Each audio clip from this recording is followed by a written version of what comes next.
Okay, let's unpack this. Imagine a sophisticated information operation, right? Designed not just to spread rumors, but to actively discredit a major technological breakthrough unfolding in real time. That's precisely what we're diving into today. We're taking a deep dive into a recent, highly coordinated disinformation campaign that specifically targeted Huawei's Pangu 5.5 AI models. Our mission, really, for this deep dive is to dissect the anatomy of this attack, understand how it's so rapidly exposed, and crucially reveal what it tells us about Huawei's unique strategic advantages and, well, the broader, incredibly intense landscape of global AI competition. We've pulled together insights from a comprehensive analysis of the entire operation that includes forensic reports, detailed technical responses straight from Huawei's Noah's Ark lab, and broader perspectives on global technology competition. Yeah, and what's truly fascinating here, I think, is that this isn't just a story about, a technical dispute or some corporate rivalry, which is maybe how it looks on the surface. It's really a masterclass in how information warfare can directly intersect with cutting-edge innovation. It makes you really consider, how do we verify truth in a rapidly advancing technological world, especially when information itself can be weaponized with such precision? That's a powerful point, yeah. And it perfectly sets the stage for just how calculated this attack actually was. So let's dive right into the timeline itself, because the precision there is really something. It all kicked off on July 4, 2025, just a few weeks ago. A coordinated disinformation operation was launched against Huawei Technologies. This came hot on the heels of the incredibly successful unveiling of their Pangu Model's 5.5 AI platform, the Perpetrator, an entity previously unknown to, well, pretty much anyone in the tech world, calling itself Honest AGI, and their central claim.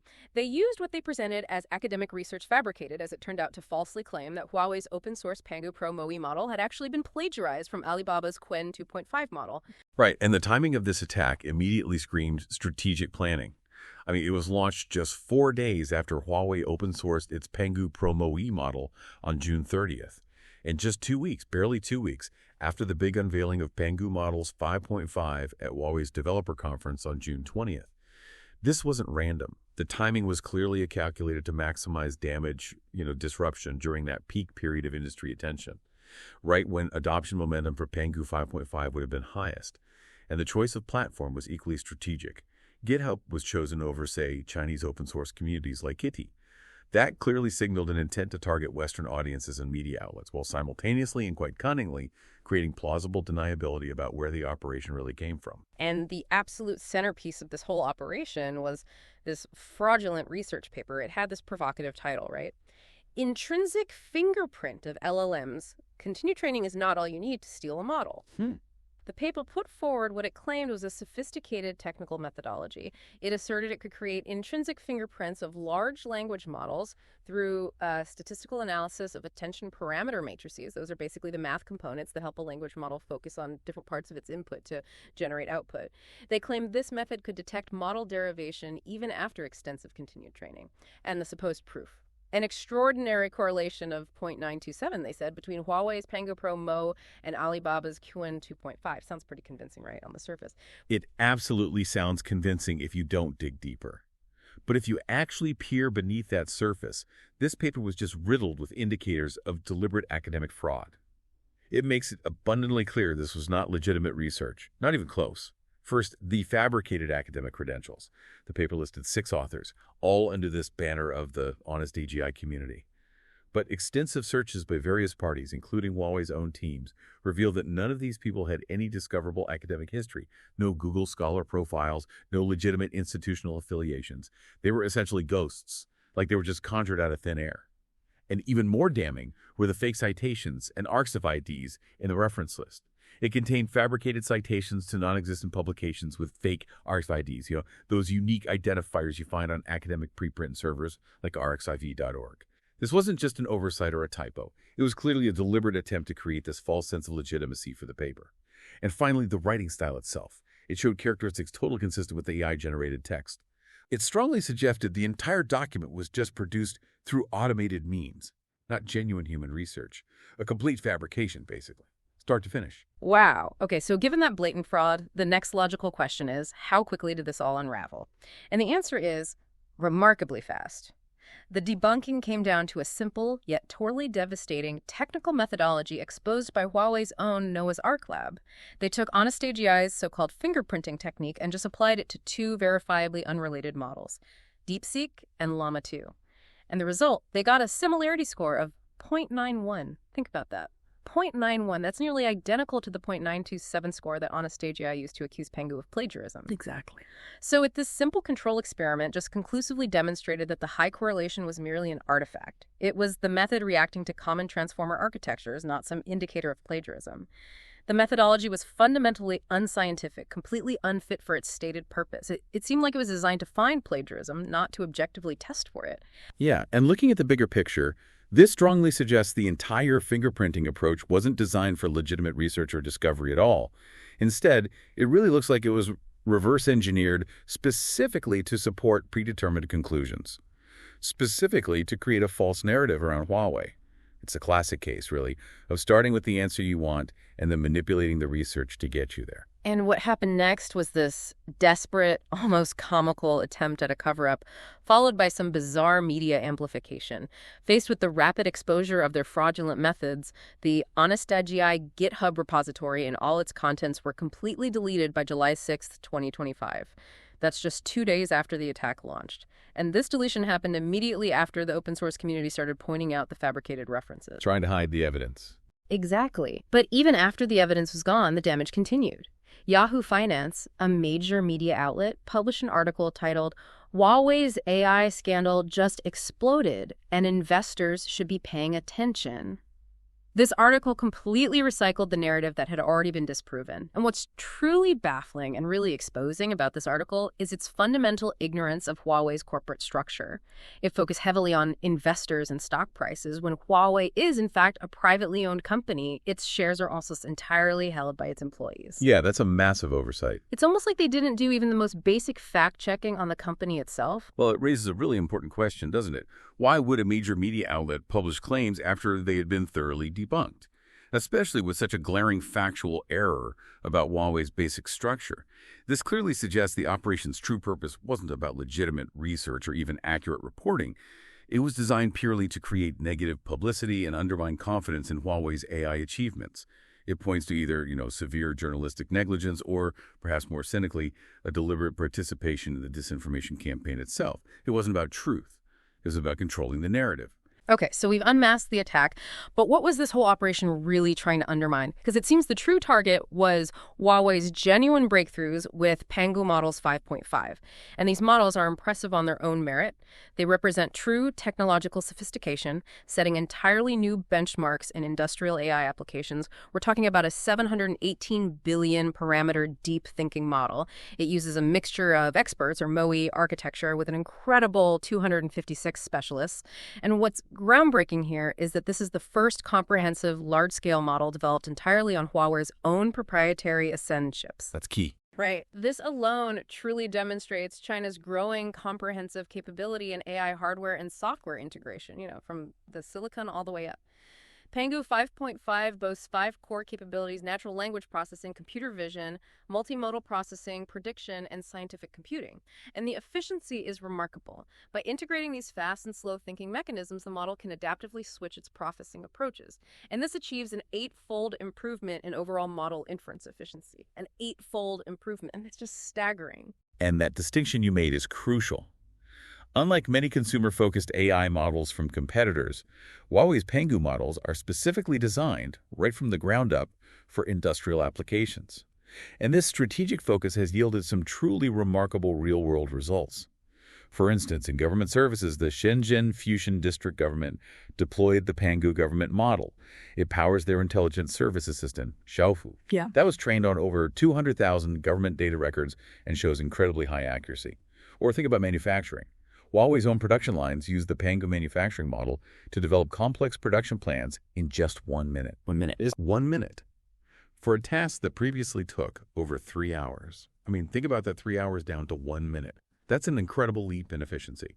For mining operations, the Pangu mining model has been deployed at 8 coal mines across China. It supports over 1,000 sub-scenarios for safer, more intelligent operations. It even enables mines to run with minimal or sometimes no underground crew. In financial services, the Pangu finance model automatically generates workflows and guides for bank tellers. It essentially acts as a personal intelligent assistant for every bank employee. And then, in a broader international context, the Pangu weather model has gained significant global recognition. It's even outperforming traditional numerical methods and is now available on the European Center for Medium-Range Weather Forecasts website. So these aren't just academic concepts, they're solving real-world complex problems right now. And that level of innovation doesn't just appear out of thin air, right? It's clearly built on a foundation of serious research excellence. Huawei's Noah's Ark Lab, established way back in 2012, consistently produces world-class research. Take 2018, for example. 6 papers from Noah's Ark Lab were accepted at MPS, that's now NeurIPS, one of the absolute top machine learning conferences. One even got selected for oral presentation. Based on first author papers, Noah's Ark Lab ranked 7th globally and #1 in China that year. That's huge. Impressive. Their breakthroughs are significant too. Back in 2016, they developed the world's first network-mined prototype. It was for intelligent, automated network traffic control, and it proved to be 500% more efficient and 50 times faster than existing methods. These aren't just academic exercises. These technologies get integrated directly into Huawei products, from mobile phone voice assistants to machine translation systems. It's a continuous cycle, research feeding directly into real-world applications. And, the disinformation campaign's fundamental misunderstanding of Huawei's corporate structure, that was perhaps its biggest tactical blunder. It really exposed a very Western-centric assumption that just doesn't apply here. The Yahoo Finance article's fixation on investors and stock prices completely missed the critical reality. Huawei is about 99% owned by its employees. It's through the sophisticated phantom stock scheme managed by the company's trade union. And this unique structure provides what I'd almost call a geopolitical superpower status. It gives Huawei immunity to many traditional forms of attack. For one, it's immune to stock market manipulation. You just can't panic sell a company that isn't publicly traded. You can't subject it to hostile takeovers. This also ensures incredible employee alignment. Direct financial incentives are tied to the company's long-term success, fostering this profound sense of loyalty. And crucially, it allows for long-term strategic planning without the relentless pressure of quarterly earnings demands from outside shareholders. They can invest billions in R&D without needing those immediate returns, because their stakeholders are their own employees, invested in the long game. Right. And building on that, Huawei's vertical integration strategy is another massive strategic advantage. It enables this deep optimization across the entire AI stack. They truly control every piece of the puzzle from the ground up. That allows for unparalleled synergy. This includes their own hardware platform, like the Ascend series of AI chips. The 910C is already in mass production. The 910D is in development.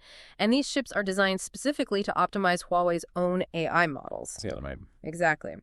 Then there's the complete software framework, encompassing their Canon compute architecture for neural networks platform, the MindSpore framework, and the Model Arts development environment. And of course, their comprehensive Pangu model family, ranging from, 1 billion parameter embedded models all the way up to trillion parameter supermodels, all tailored for specific industrial applications.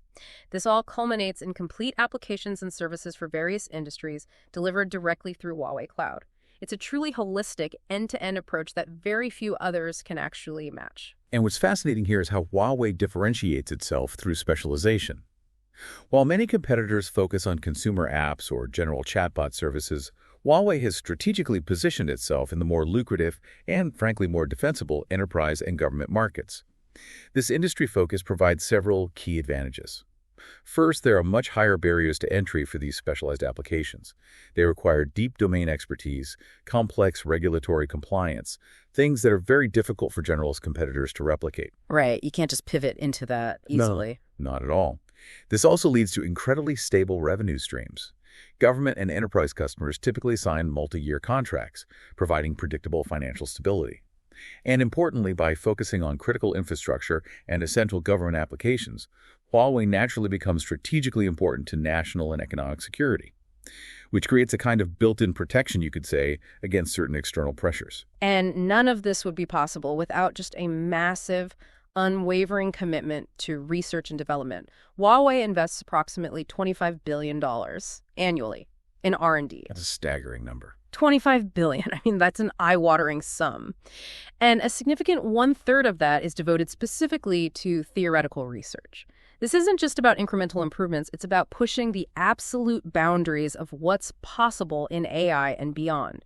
This enormous investment fuels their technological leadership, ensures they consistently produce breakthrough tech, and helps them attract world-class talent who want to work on the most cutting-edge projects. It also allows them to build an extensive patent portfolio, which provides both defensive capabilities and, future licensing opportunities. It's a long-term play, and they're clearly very committed. This entire episode with Huawei Pangu 5.5, it really has to be viewed within the broader context of China's relentless quest for technological independence, particularly in semiconductors.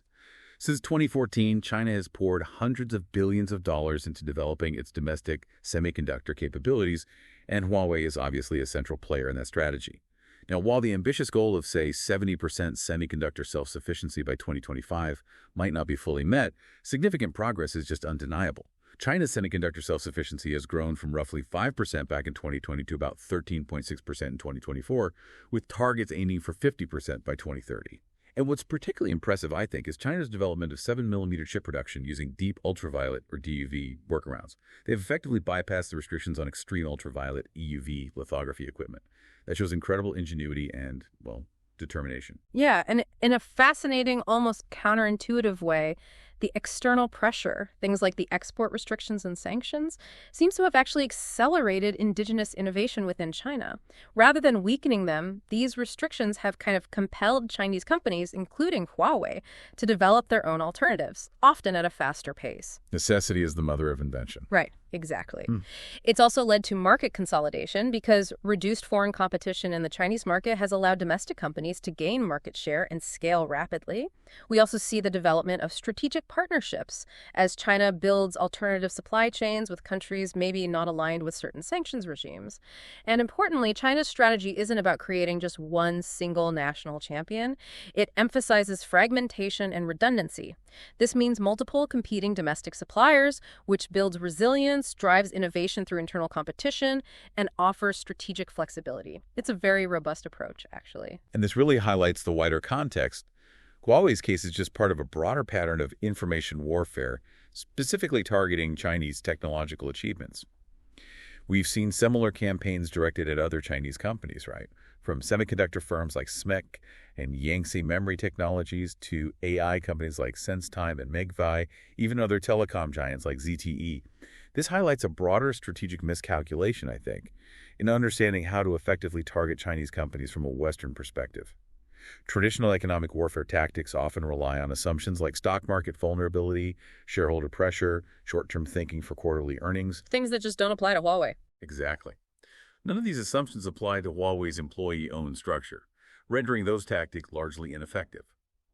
Which raises an important question. What does it mean for the integrity of scientific discourse when fabricated academic research is used to attack legitimate achievements? Now, while the rapid exposure of the Honest AGI operation definitely demonstrated the resilience of open-source communities and scientific methods, the media amplification of debunked claims shows that information warfare can, unfortunately, still achieve its objectives of spreading doubt and negativity, even if only temporarily. Right. So what does this all mean for the global technology competition moving forward?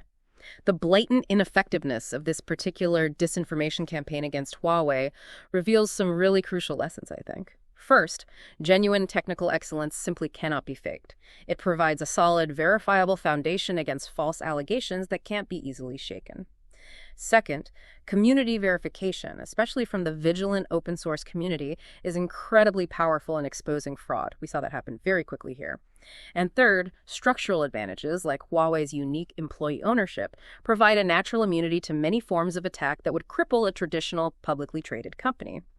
It also suggests, maybe ironically, that these kinds of attacks might inadvertently accelerate Chinese innovation by increasing domestic support and forcing a greater push for self-reliance. Could backfire, yeah. As for the future of AI competition, this incident underscores that industrial AI focus is crucial, that vertical integration across the entire tech stack offers significant, really difficult to replicate advantages, and that AI capabilities are increasingly viewed and treated as national strategic assets that countries will fiercely defend. So what does this all mean for you, the listener, trying to navigate this complex world? The Huawei case isn't just about a single company or a one-off attack. It's really a cautionary tale about the limitations of information warfare and the enduring, undeniable power of genuine innovation. It suggests that in this intensifying global AI race, true success will ultimately depend on substantive technological excellence, strategic positioning, and structural advantages, rather than just attempts to discredit competitors through false narratives. Consider how critical thinking and the relentless pursuit of verifiable facts become your most valuable tools in understanding the technology landscape around us, especially when the lines between information and manipulation become increasingly blurred. That's all for this deep dive into the fascinating intersection of AI innovation and information warfare. We hope you've gained a clearer understanding of what really happened here and why it matters not just for Huawei, but for the entire global tech ecosystem. Remember to keep questioning, keep exploring, and keep digging beneath the surface of the headlines. And maybe consider this. In a world just inundated with information, the ability to discern legitimate research from fabricated narratives is more crucial than ever. What steps can you take to fortify your own defenses against disinformation, especially when it comes to understanding complex technological advancements?